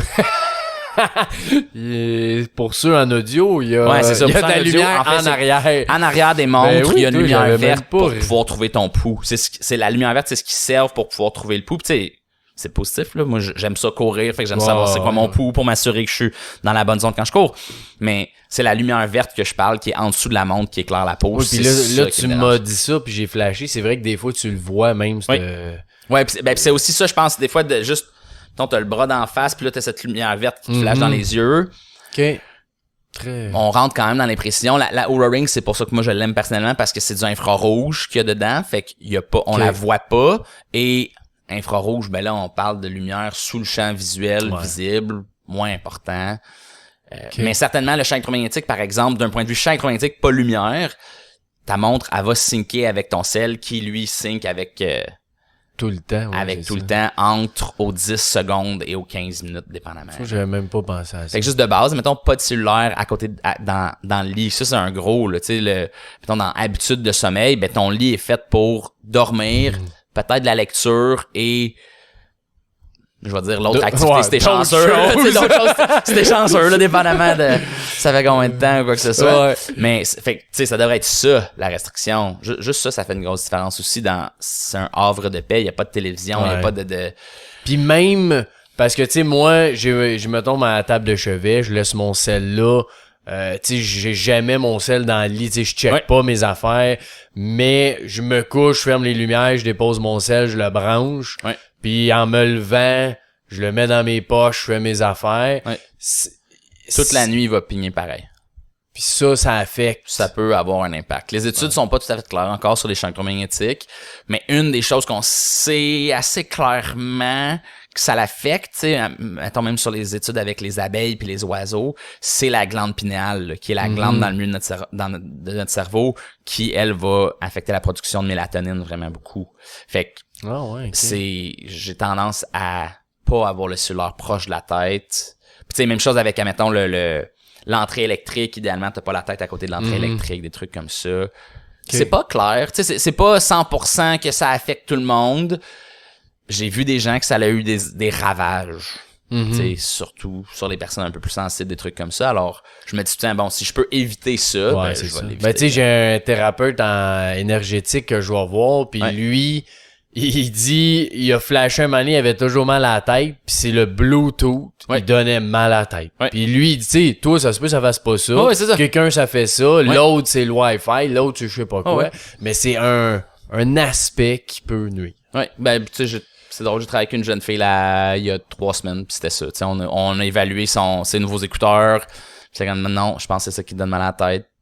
Puis elle les branche, puis elle est correcte. C'est pas plus compliqué. Ouais, c'est ça, c'est fou. C'est pas plus compliqué que ça, mais ouais, dans l'évaluation, on peut évaluer ce genre de choses-là, puis faire, OK, ben, je pense que c'est ça. Puis dans les champs électromagnétiques, ben, il y a vraiment un spectre, là, parce que justement, il y a le Bluetooth, il y a le Wi-Fi, il y a les ondes cellulaires, il y a ce qui est sur un fil électrique, il y a un paquet d'affaires comme ça. Ouais, c'est ça. Okay. On est capable d'évaluer tout après, là.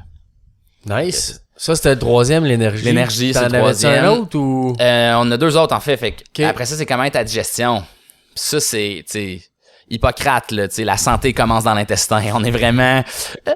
Je pense, en théorie, je le mettrais même en haut d'énergie. La semaine passée, pour la conférence, c'était plus des entrepreneurs. Je me suis dit, OK, je vais parler d'énergie. Ils vont comme plus allumer là-dessus, là, que sur la gestion. Mais tout le monde me dit, t'as parlé de caca, c'était vraiment bizarre. Ouais, mais c'était vraiment intéressant, ton histoire de caca. Tu sais, t'es supposé aller à la selle à tous les jours. Tes selles sont supposées être bien formées et pas très odorantes. T'es pas supposé avoir des ballonnements, t'es pas supposé avoir de reflux gastrique. T'es supposé bien digérer, t'es pas supposé sentir ta digestion. Si il y a quelque chose dans ça, puis tout ça, c'est des conditions, je vais dire, qui sont sous-médicales. Tu sais, des ballonnements, il y a pas de médecin qui va te traiter pour des ballonnements. La constipation qui serait, selon moins d'une selle par jour. Il y a beaucoup de médecins qui vont dire, ça c'est normal, c'est ton rythme. Moi, je te dis, si tu vas être en santé. Ouais, c'est ça. Ben, minimum, c'est une selle par jour. Idéalement, c'est 3. Tu manges 3 repas, tu vas 3 fois à la selle. Tu sais, t'es supposé sentir ton repas qui se digère. 2 heures plus tard, c'est supposé être sorti, c'est supposé être fini. Fait que ça, c'est vraiment un gros facteur dans la santé. Sachant qu'on absorbe tous nos nutriments à travers ça, toute notre biochimie va passer à travers notre système digestif. Tout ça, ça se passe là. Puis, qu'est-ce que tu peux faire dans le sens, mettons, j'ai une mauvaise digestion, tu changes ton alimentation? Ben, premièrement, tu t'assures que tu fais de l'exercice. Après ça, tu t'assures que tu dors.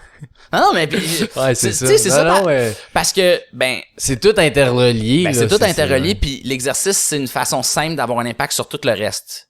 Puis ça, c'est drôle parce que j'ai commencé avec l'exercice, puis là, j'ai étudié tout plein d'autres affaires, puis là, dans les dernières années, je suis comme, OK, crème, faudrait que je retourne à l'affaire que j'ai commencé avec parce que je pense que ça a un plus gros impact que qu'est-ce que j'ai suspecté toutes ces années, tu sais.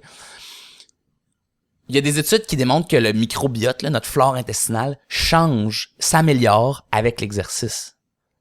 Ah ouais. Ouais. Fait que, tu sais, quand je dis ça, c'est pas non plus parce que, OK, c'est comme ça mon dogme, c'est les études sont là à l'appui. La gestion de ta glycémie, la gestion des enzymes digestives, tout ça va se passer à travers, va s'améliorer avec l'exercice. Si tu dors pas, ben, tu peux changer ton alimentation autant que tu veux. Ce sera pas top, là, tu sais.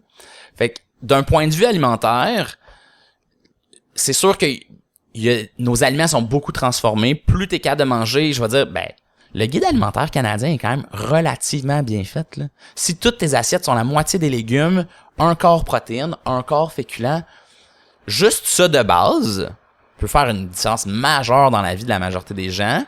Après ça, c'est sûr qu'il y a des gens qui ont moi j'appelle ça des réactions alimentaires adverses, fait que tu sais, des intolérances alimentaires si tu veux. Ouais. Mais je diagnostique pas ça parce que je fais pas de tests sanguins ou quoi que ce soit, je suis pas médecin. Mais tu peux avoir tu peux avoir une réaction alimentaire, tu sais, que ce soit le gluten, les produits laitiers, le maïs, la solanine, les lectines, tu sais. Aujourd'hui, il y a comme un livre différent sur chacune de ces affaires-là. Puis moi, j'ai une façon en clinique de l'évaluer puis de donner une piste directrice. Mais sinon, essaye, tu sais, tu peux faire un mois sans gluten. Comment tu te sens? Ça va-tu mieux? Ça va-tu moins bien? Est-ce que ta digestion va mieux? T'es-tu moins ballonné? Tu peux faire un mois sans produits laitiers. Qu'est-ce qui se passe dans ton corps? Ça, c'est... Si tu mets du diesel dans ton truck qui est supposé prendre du fuel, ça marche pas, là. Non, mais tu sais, fait que de base, ben, on commence certainement avec ça. Après ça, les deux gros, je vais dire, tu sais, ballonnement puis reflux gastrique, c'est un supplément, là, c'est de prendre des enzymes digestives.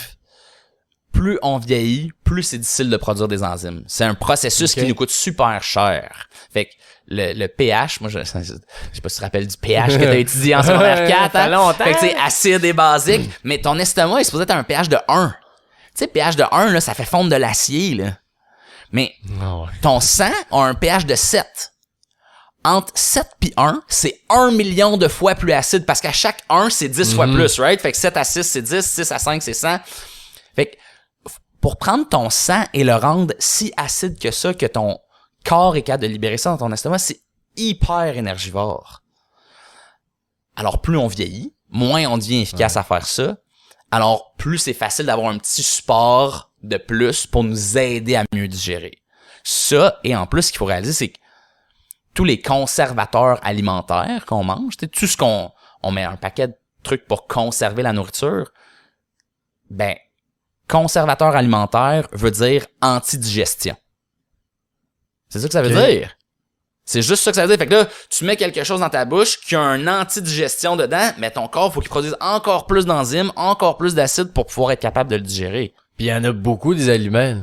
Ouais. Qui ben, ça revient transformé. Ben oui. Ça revient à, tu sais, la moitié de ton assiette de légumes puis de la protéine puis un peu de féculents, c'est pas si pire, mais la majorité des gens, c'est pas ça qu'ils consomment. Alors, on commence par consommer ça. Peut-être qu'on restreint certains aliments. Après ça, des enzymes digestives.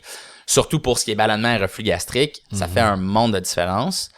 Pour ce qui est de constipation, fait que de pas aller à la selle au moins tous les jours, le plus gros, le plus facile, c'est du magnésium citrate, qui est une forme de magnésium. Tu peux prendre jusqu'à 800 mg au coucher.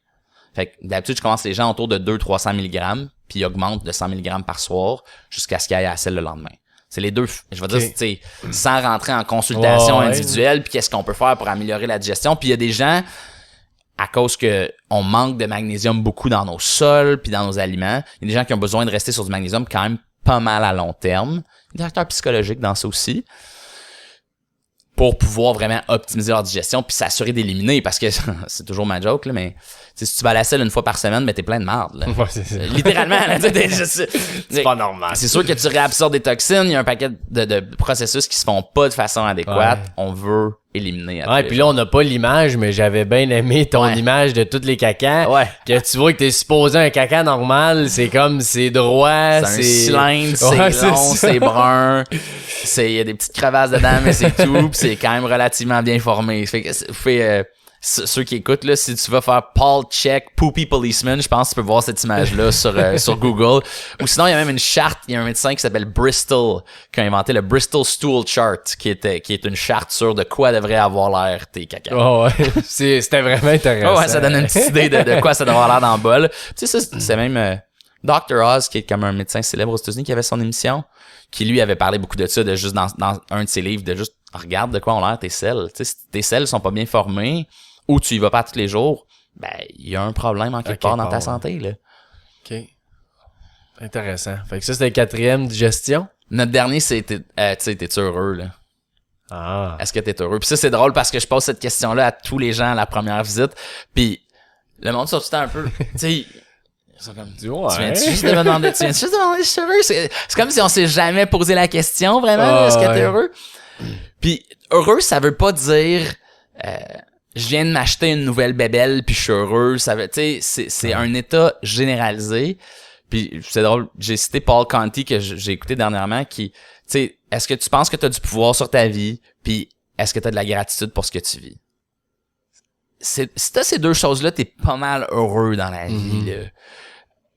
Je pense que ce qui aide à faire ça, j'utilise le terme japonais là qui est Ikigai, qui vient de Dan Buettner puis les Blue Zones, c'est t'as-tu une raison d'être? Ouais. Dans mes questionnaires, j'ai 4 pages de questionnaires quand les gens viennent me voir pour la première fois, c'est vraiment long, là. Les assistants sont comme là, ça va prendre 30 à 45 minutes, faut que vous le remplissiez tout de suite parce que sinon il vous prendra pas. Mais il y a une question que je regarde vraiment, pis c'est, tu sais, est-ce que t'as l'impression d'accomplir ta mission de vie? Puis si la réponse c'est non, c'est correct, mais on va aller voir cette direction-là. Puis tu sais, c'est une des choses que je pose aux gens, c'est OK, une fois que t'as plus mal aux genoux, qu'est-ce que tu vas faire? Une fois que t'as plus mal au dos, qu'est-ce que tu vas faire? Une fois que tes brûlements d'estomac sont partis, qu'est-ce que tu vas faire? Tu sais, c'est quoi dans quelle direction tu t'en vas dans la vie? Fait que ça, c'est un gros, j'allais dire facile, je vais dire facile pour moi parce que ma mission est claire, mais qui est pas facile pour beaucoup de gens, là, on n'a jamais vraiment pris le temps de se demander, OK. Puis je trouve ça vraiment hot que tu poses cette question-là avec tes clients. Je pense que c'est pas quelque chose qu'on voit, tu sais, vraiment, mais tu vois que tu travailles toutes les sphères de ton corps, de ton esprit, parce que c'est effectivement, là, j'aime bien ce que tu dis de OK, là, mettons, t'es guéri, là. Ouais. Après ça, what's next? Ouais. Tu sais, puis Parce que si c'est rien, tu vas revenir dans mon bureau parce qu'il va y C'est avoir d'autres choses qui vont sortir. C'est plate, c'est plate à dire, mais c'est ça, là. Tu sais, la personne, je vais dire, retraitée, qui a rien à faire, qui a pas de but dans la vie, ben, il revient dans le bureau, là, parce que là, ben, j'ai pas vraiment grand chose que j'ai envie de faire. Fait que, ben, ouais, là, mon genou fait mal, puis là, mon dos fait mal, puis là, X, Y, Z, right? Mais ça, c'est un gros dans être heureux, c'est qu'est-ce que tu vas faire, c'est quoi ton but, c'est quoi ton purpose d'être ici. Puis après ça, tu sais, il y a tout un volet aussi, on a tout un passé, puis on a tous, pis ça c'est Jordan Peterson qui disait, s'il y a un événement de ton passé qui cause une émotion, qui cause d'habitude pleurer plus que d'autres choses, ben écris à propos de cet événement-là jusqu'à ce que tu sois correct avec cet événement-là. Fait que je crois beaucoup à écrire aussi dans des, tu sais, juste journaling, là, de faire, ok, bon, ben je veux écrire dans un journal pour voir, c'est drôle, on a un défi avec Pilates Plus en ligne, ma plateforme d'entraînement, on avait un défi de 3 semaines femmes en santé. Fait qu'à chaque semaine, il y a un entraînement tous les jours, c'est gratuit. Il y a un entraînement tous les jours, il y a un défi alimentaire, puis il y a un défi émotionnel. OK. Et cette semaine, c'est toutes les couleurs tous les jours. Fait que ça, c'est quand même cool, là. Tu sais, c'est une façon simple de bien manger. C'est de manger toutes les couleurs tous les jours. Puis le défi alimentaire, c'est juste écrire un journal. Juste tiens un journal sur comment tu te sens, qu'est-ce qui se passe dans ta vie. Ça provoque beaucoup, ça l'aide beaucoup à... Puis il y a même des études qui démontrent que c'est aussi efficace que d'aller chez un psychologue. Ça veut pas dire de pas aller chez le psychologue. Tu sais, si vous voyez un psychologue, tu sais, c'est ça. Juste parce que l'étude le dit, veut pas dire que c'est 100% vrai non plus. Peut-être que je pense que ça peut être une super bonne idée d'aller consulter. Ben, tu sais, l'idée de ça, c'est de mettre sur papier toutes tes pensées, que des fois, t'es un peu pris seul dans ton affaire, puis le papier, c'est comme si tu parles à quelqu'un, en guillemets. Exact. Ça fait du bien. Exact. Puis des fois, juste d'organiser tes propres pensées, tu sais. Fait que ça, c'est, je veux dire, tu sais, es-tu heureux? C'est vraiment un gros pour moi, là, tu sais. Dans est-ce que t'es en santé? Puis c'est drôle parce que j'aurais 2 autres, tu sais, questions que je pose qui reflètent vraiment la santé. Puis la première, c'est, tu sais, t'as-tu mal en quelque part? On n'est pas supposé avoir mal dans la vie. Fait que, tu sais, si t'as mal en quelque part, ça veut dire qu'il y a quelque chose qu'il faut qu'il soit adressé, puis que ce soit, justement, tu sais, dans le corps physique, dans le corps nutritionnel ou dans le corps émotionnel, ou dans le corps spirituel, il y a quelque chose qu'il faut s'adresser. Puis, tu sais, je vais dire le dernier, qui est l'espèce de truc dont personne ne veut parler jamais, là, c'est comment est ta libido, tu sais. Je pense quand même qu'on c'est un reflet de la santé hormonale vraiment fort. Je vais dire chez les hommes vraiment beaucoup, chez les femmes quand même vraiment beaucoup aussi, là. Si t'as aucun désir de reproduction, ben il y a peut-être quelque chose qu'il faut qu'on adresse, ou de rapprochement ou d'intimité, tu sais, même tu sais, je vais dire jeune c'est reproduction, puis plus vieux c'est d'intimité, de rapprochement de quelqu'un, ben il y a peut-être quelque chose dans ton bonheur ou dans qu'on a besoin d'adresser, là. C'est des facteurs quand même selon moi qui, tu sais, c'est une question que je pose toujours un peu j'ai pas besoin de détails, je veux pas savoir plus, tu sais, libido 0 à 10, là. T'es-tu à 10, t'es-tu à 5, t'es-tu à moins 20, là, tu sais. Si t'es à moins 20, il y a un problème, on devrait avoir un certain intérêt de rapprochement, je pense, pour exprimer notre santé, puis les gens que je vois qui sont en santé ont certainement ça. Puis je vais dire même à l'autre extrême, tu sais, si ta libido est à plus 1000, ben peut-être qu'il y a comme quelque chose de débalancé aussi qu'on a besoin d'adresser, qu'il faut qu'il recadre à l'intérieur de tout ça. Puis je suis juste curieux parce que tu sais, moi j'en ai déjà parlé, mais ça, j'ai pas une libido énorme, tu sais, parce que souvent on voit souvent ça, tu sais, homme-femme, là. Oui. Que c'est tout le temps l'homme qui veut plus que la femme, tu sais, mais moi dans mon couple, c'est un petit peu l'inverse, puis des fois je me demande, j'ai dit qu'est-ce qui peut aider ça, tu sais. Chez les hommes? Ouais. Mes gros facteurs chez les hommes, c'est prendre du zinc, parce que le zinc est responsable pour la production de testostérone. Faire des push-ups, faire des sit-ups, faire des squats, fait que de la musculation, pas du cardio, vraiment de la musculation. Arrêter d'écouter de la pornographie aujourd'hui, c'est quand même un facteur principal. Tu sais, je suis pas anti-porno, je pense que ça peut faire partie d'une vie sexuelle saine. Mais c'est un peu comme on dit tantôt, c'est un temps en temps, ok, là, mais c'est pas une habitude. Exact. Fait que ça, je le vois vraiment comme étant un problème. Puis après ça, ben arrêter de jouer à Call of Duty, là, je pense vraiment, tu sais, juste, c'est trop de ça, la vie dans le monde extérieur. Et en général, de mon expérience, les hommes qui ont une moins forte libido attirent une femme qui ont une plus forte libido pour trouver un équilibre à l'intérieur de ça. Parce que je pense que si 2 personnes ont une libido à 10 sur 10, ben ça donne 2 coquets. C'est comme, on va faire de la coke tout le temps, ça va être malade. Go. Fait que, fait que tu vois ce lien-là que... Ouais. Je pense que ça prend un équilibre dans le couple pour pouvoir trouver quelque chose de balancé. Puis en soi, c'est quasiment impossible. 2 individus qui ont 100% le même niveau de libido, c'est... Je veux dire, théoriquement, j'imagine que oui, là, mais je l'ai jamais vu. Là. Je veux dire, puis après ça, je pense que ça fait partie aussi de l'expérience, de savoir que c'est des choses que je dis souvent aux gens. Je dis, ben, tu sais, c'est correct qu'une personne ait plus de désir que l'autre. Ça fait aussi partie de ça, de naviguer les relations interpersonnelles.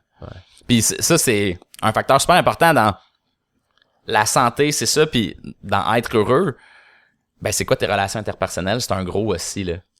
Dans les mères monoparentales, les personnes célibataires, les hommes qui sont incapables de s'engager, toutes ces choses-là, tu sais, ben t'es pas en santé. Là. Si t'es pas capable de rentrer en relation avec un autre individu de façon engagée, ben il y a un problème en quelque part, là, qu'il soit biochimique, biomécanique ou émotionnel ou spirituel, c'est pas grave, il y a quelque chose. Puis on le voit beaucoup ça chez les gars là, de ce temps-ci.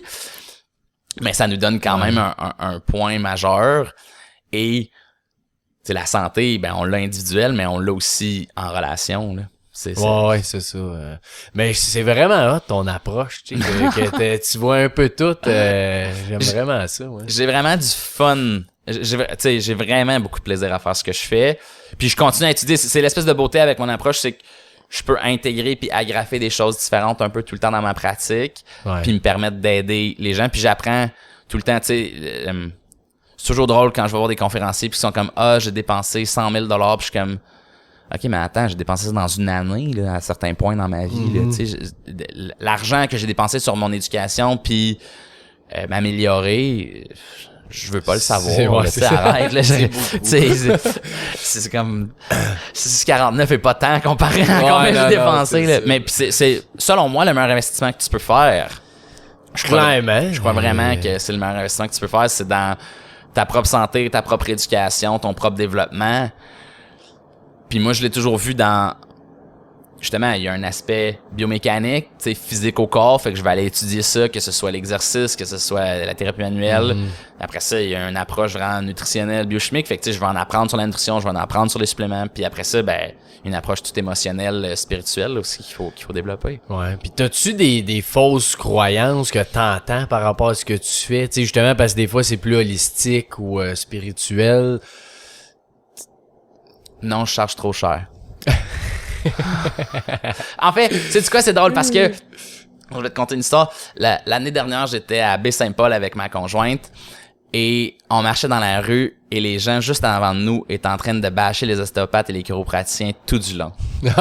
Puis là, ben là, ils savent pas qu'est-ce qu'ils font, puis là, tu sais, c'est des faux docteurs, puis là, il arrive à un point, puis initialement, ils bâchaient la pratique, puis après ça, ils sont mis à bâcher les individus dans ça, d'en dire ben de toute façon, ils arrivent à la conclusion que ce qu'ils font, ça marche pas, puis après ça, soit qu'ils sont forcés à continuer à le faire parce qu'il faut qu'ils gagnent leur vie ou ils lâchent, tu sais. Tu sais, j'étais vraiment offusqué pour dire la moindre des choses. Et j'ai décidé d'intervenir parce qu'on allait au même restaurant, on était en ligne, en attente au même restaurant, j'étais comme, puis là, ma conjointe était là, elle se fait pas, ma conjointe, elle est chiropraticienne. Fait que là, je dis, il y a aussi une troisième option dans ce que vous dites, ce qui est on aide des gens qui ont été échoués par tout le reste du système, tu sais. Ah ouais, c'est beau, ça. Pis c'est vraiment ça. Moi, dans ma pratique, tu sais, je suis pas un thérapeute de première ligne. Je suis un thérapeute où est-ce que les gens ont vu tout plein d'autres mondes. Et c'est bon, tu sais, hier, la personne que j'ai vue qui avait les migraines, elle a vu le neurologue, elle a fait un IRM, elle a pas de tumeur au cerveau, elle a vu l'ORL, elle a pas de... Tu sais, tout ça, c'est fait. Mais elle a encore mal à la tête. Fait que, je vais dire les fausses croyances, je vais dire que ça repose sur le charlatanisme ou sur le quoi que ce soit, tout ce qui existe en thérapie alternative, en médecine alternative. Ça, c'est quand même une fausse croyance que j'ai pas, je vais dire, à faire dans ma vie professionnelle parce que les gens viennent me consulter pour cette raison-là, mais qui existe. Et ce qui est important aussi à comprendre dans ça, c'est ben des études scientifiques, c'est payé. Et pour pouvoir payer une étude scientifique, je dois pouvoir faire de l'argent sur cette étude-là.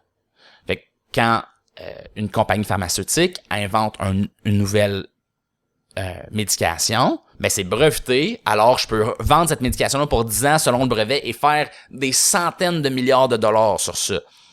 Mais si j'étudie l'eau, puis l'impact de boire plus d'eau, ou la respiration, puis l'impact de boire plus de respiration, ou l'ostéopathie, ou la chiropratique, ou une huile essentielle, ou la vitamine C, ou quoi, ou tu sais, la connexion avec Dieu, ou la respiration par la narine gauche, je peux pas breveter ça. Alors oui, il manque de sciences fondamentales. Fait que ouais, c'est ça, personne veut payer ça parce que justement, ça sert à qui va faire l'argent là-dessus. Puis c'est normal, ils dépensent des centaines de milliers sur des études, des millions de dollars. aussi. Tu sais, c'est des millions de dollars faire approuver quoi que ce soit. Tu sais, même juste recruter des patients. Tout ça, c'est tout un processus compliqué. Si je peux pas avoir un retour sur mon investissement, ça devient vraiment compliqué. Autant pour les universités que pour les compagnies, tu sais, parce que veux pas, c'est eux là qui font les études, c'est les universités, les compagnies puis les gouvernements. Ben faut qu'il y ait un retour sur leur investissement, puis c'est correct ça.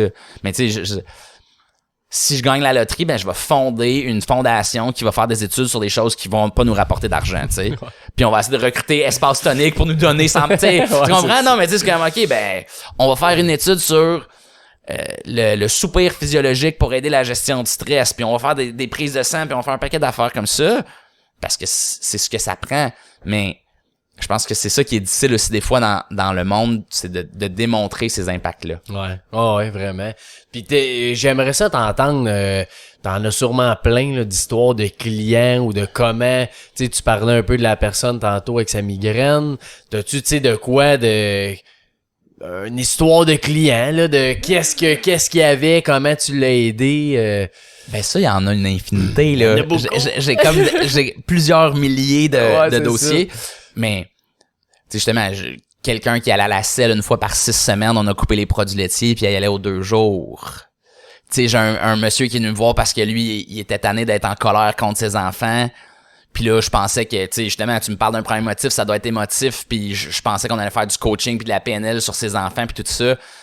Mais non, il y avait juste un défaut de méthylation puis il était pas capable d'activer sa vitamine B9. J'ai donné la vitamine B9 puis ça a changé sa vie, tu sais. Ah, ouais.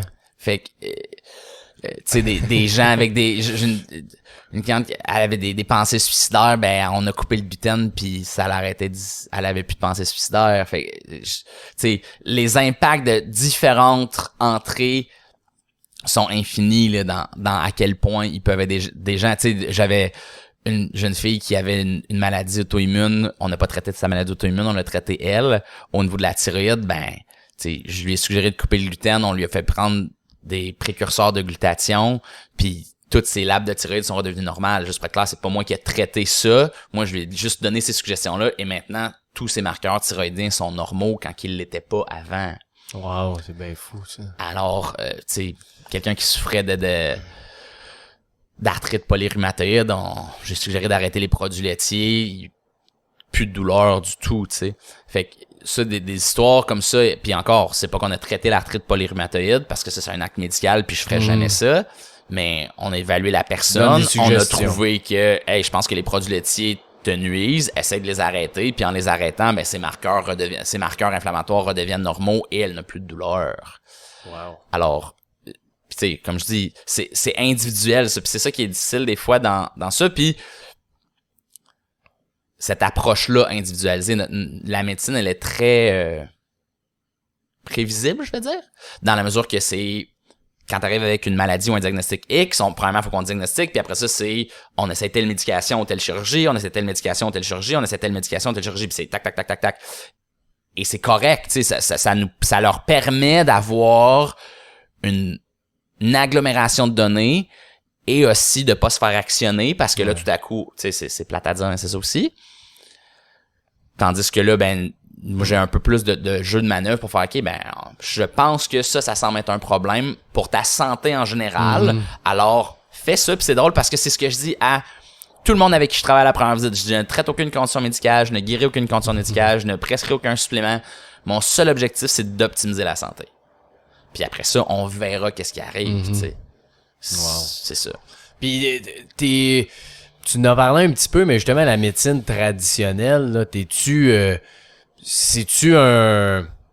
comment je dirais ça, c'est pas un combat, mais tu sais, t'es-tu d'accord avec ça ou t'es comment là-dedans? C'est drôle. Je dis aux gens, tu sais, Dieu a pas inventé des antibiotiques juste pour nous écœurer dans la vie, là.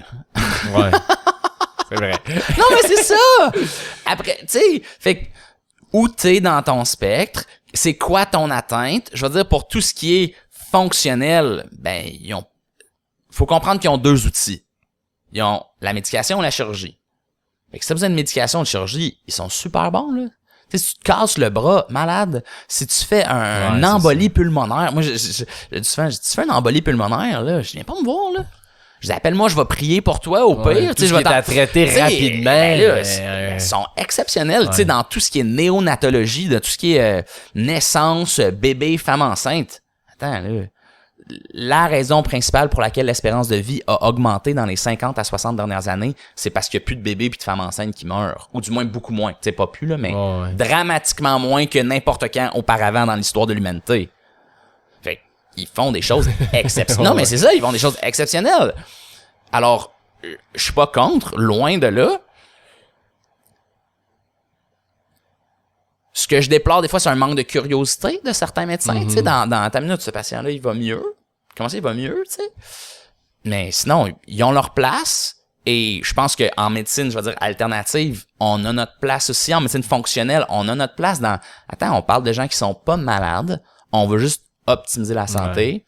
Ouais. Ça a sa place au bout. Ouais, puis tu sais, ce que tu dis, je trouve ça vraiment hot. J'ai une cliente qui est membre ici, que j'ai marché avec 1 heure cette semaine, puis elle me disait qu'elle avait une récidive de cancer depuis quelques mois. Ouais. Puis ça fait juste empirer. Puis là, ils sont pas capables de l'opérer, ils sont pas capables... tu sais, il y a pas de radio, il y a pas de chimio possible, c'est stade 4. Puis là, elle était comme, ben là, tu me dis que j'attends de mourir, tu sais, ou c'est pas mal ça que j'entends, tu sais. Ouais. Puis... là, on s'en va un petit peu plus loin spirituellement, là, mais là, avec des ateliers, puis elle est même venue ici à Espace Tonique faire un exercice, puis elle a fait un atelier, puis 2 semaines après, elle dit que ton cancer a baissé de 75%, quand depuis plusieurs mois, il augmentait sans arrêt. C'est-tu le hasard? Ouais, non, mais... il y a beaucoup d'histoires de même qu'on connaît, qu'on sait, que justement, c'est peut-être pas une étude nécessairement, mais puis moi, c'est toujours...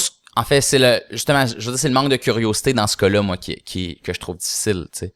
Dans ta minute, t'as quelqu'un que...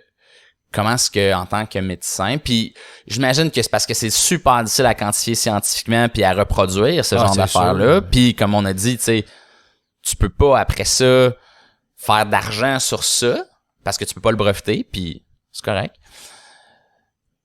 Mais des histoires comme ça de guérison spontanée, il y en a tout le temps, de tout plein d'atteintes, là.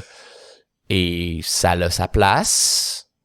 Et il y a des gens qui, tu sais, justement, il y en a tout plein de gens aussi qui ont eu des cancers, qui ont été traités par la chimio, qui ont été traités par la radio, qui ont guéri. Oui, et c'est ça a sa place aussi, là.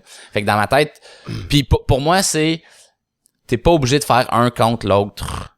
Moi, je le vois vraiment comme ça. C'est que ça va ensemble, tu sais, on peut s'entraider, on peut se pousser puis se faire grandir puis de s'améliorer les deux, en fait.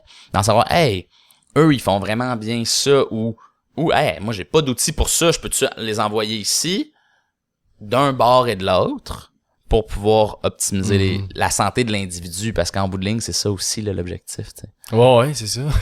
Clairement. Tu sais, moi, j'ai des gens qui viennent me voir, puis qui partent, puis qui vont voir quelqu'un d'autre, puis j'aurais pas été la personne qui a défini la guérison, je vais dire entre guillemets, là, tu sais, j'ai travaillé avec eux pendant 6 mois, puis là, ils sont allés voir un chiro, un acupuncteur, un énergéticien, n'importe qui, puis ils ont guéri, puis j'ai pas d'ego à propos de ça, c'est quelque chose que j'ai lâché très tôt dans ma pratique, de faire faut que ce soit moi qui ai fait ça, c'est pas moi qui fais rien, là, tu sais, je suis juste là pour servir de guide dans quelque chose. T'as aidé là-dedans, puis tant mieux. C'est ça, exactement, fait que le but c'est juste que les personnes aillent mieux, c'est ça l'objectif. Ouais. Puis c'est quoi pour toi l'équilibre? C'est inexistant. Ouais, ça, je suis bien d'accord avec toi, je le dis souvent. Non, mais c'est juste ça. Fait que l'équilibre, c'est la mort. Tu sais, j'avais un de mes profs d'ostéo qui disait ça, il disait le seul moment qu'on est en équilibre, c'est le moment où on meurt. Parce que là, il y a plus d'échange, il y a plus rien. Mais tu sais, à chaque moment, dans ton corps, il y a du CO2 qui sort, il y a de l'oxygène qui rentre, il y a du sodium qui sort, il y a du chlore qui rentre. Il y a tout le temps un déséquilibre et c'est la quête vers l'équilibre. C'est ça la vie. C'est de sortir de l'équilibre puis de revenir à un simili-équilibre. Puis c'est c'est un des bons amis, Charles Héroux, qui dit, lui, il adore toutes les photos des équilibristes, tu sais, qui marchent sur les fils de fer, les funambulistes, parce que quand tu vois un funambuliste, il est toujours en mouvement. Il reste sur son fil, mais il est toujours en mouvement. Il y a toujours un petit poteau qui descend d'un bord ou une petite fan qui se fait aller ou quoi que ce soit. Alors l'équilibre, je veux dire, net et inexistant. Le but, c'est de faire, OK, est-ce que ça, c'est trop loin? OK, oui, ça, c'est trop loin. Est-ce que ça, c'est pas assez loin? OK, ça, c'est pas assez loin. Et d'aller et d'osciller entre ces deux extrêmes-là pour trouver qu'est-ce qui fonctionne pour toi. C'est magnifique comme définition. Je suis bien d'accord avec toi. C'est cool. Puis, t'as-tu, avant qu'on finisse, un petit dernier mot que t'aimerais dire aux gens qui nous écoutent? Ouais, je vais dire, le plus gros, c'est un pas à la fois. On s'améliore pas. Les gens voient l'amélioration comme étant des sauts quantiques, là. Tu sais, je pense que Joe Rogan, c'est comme l'espèce d'exemple extrême, là, tu sais, qui fait comme tout maintenant puis qui est considéré une erreur de célébrité, puis c'est comme, attends une minute, man. Joe Rogan, son premier podcast, là, c'était comme dans un sous-sol tout croche, filmé avec une caméra de trop proche, pas de lumière, pis tu sais, il a fait Fear Factor, son premier UFC, il était là, il était nerveux, il shakeait quand tu le vois en entrevue, puis là, 20 ans plus tard, ben là, wow, il est malade, pis c'est arrivé du jour au lendemain, tu sais. Mais il y a rien qui arrive du jour au lendemain. C'est à propos de prendre un petit pas à chaque jour, à chaque moment, à chaque quoi que ce soit. Après ça, de savoir aussi se reposer quand c'est le temps de se reposer et de remettre en question cet équilibre-là de OK, est-ce que je travaille trop ou est-ce que je me repose trop? Right? Tu sais, de retrouver cet équilibre-là, mais de continuer à progressivement avancer. Je pense que c'est ça la clé, là. Ouais. C'est juste ça. Très beau. Cool! Où est-ce qu'on peut te suivre, mon cher Sean? Ben, en fait, je suis sur Facebook, là. Fait que, tu sais, si vous trouvez Sean Belliveau, Belliveu, fait qu'il y a 2 L à Belliveau. Je pense que je suis le seul en plus sur Facebook. Fait que, tu sais, facile à trouver. C'est ça, c'est assez facile. Instagram, c'est la même chose, mais il y a un underscore entre Sean puis Belliveau. Sinon, pour prendre un rendez-vous ou quoi que ce soit avec moi, j'ai une clinique physique à Saint-Eustache où est-ce qu'on a un centre de santé holistique on est 3 ostéopathes, une chiropraticienne, une massothérapeute, puis on a 60 cours de pilates en présentiel par semaine. Ça, si vous faites pilatesetplus.ca, c'est le site web, vous pouvez tout voir l'information sur ça. Et sinon, ben, j'ai aussi une plateforme d'entraînement en ligne où est-ce que vous entraînez avec moi, Daniel Belliveau, mon frère, puis Grace Shaw, ma mère, on a fait ça. Il y a au-dessus de 500 entraînements disponibles. Tout peut être fait de la maison, quand vous voulez. Tout est préenregistré. Ça s'appelle pilatesplus.com. pilatesplusenligne.com, excuse-moi. pilatesplusenligne.com. Puis ça, on a des abonnements mensuels, annuels, puis il y a 2 semaines gratuites si vous voulez essayer ça. OK. Wow. Fantastique. C'est ça, vous pouvez me trouver à ces endroits-là. Puis, tu peux-tu faire des consultations, mettons, au Zoom, ou tu peux pas faire ça? Je peux, c'est pas ce que je préfère. D'habitude, surtout pas la première consultation. Là. Si les gens veulent vraiment, dépendamment de questions, ils peuvent m'écrire. Mais tu sais, j'ai du monde qui viennent de Rivière-du-Loup, de Gaspésie, de Chicago, de Toronto. Tu sais, vraiment, j'ai du monde qui vient de partout pour venir. Fait que je suggère quand même fortement la consultation en direct, en personne. Ouais. Ça vaut la peine pour avoir l'information juste. Puis ça doit aller mieux traiter quelqu'un. Ouais, c'est ça. Ça va mieux. Ça va mieux. Tu sens l'autre personne. Surtout pour la première consultation, je veux dire. Après ça se négocie. Ah, ben super. Merci beaucoup, Sean. C'était vraiment cool. Fait que allez le suivre, puis suivez-nous aussi. Ben ouais, c'est bien, c'est pas ça. Yes, sir. Merci. Merci.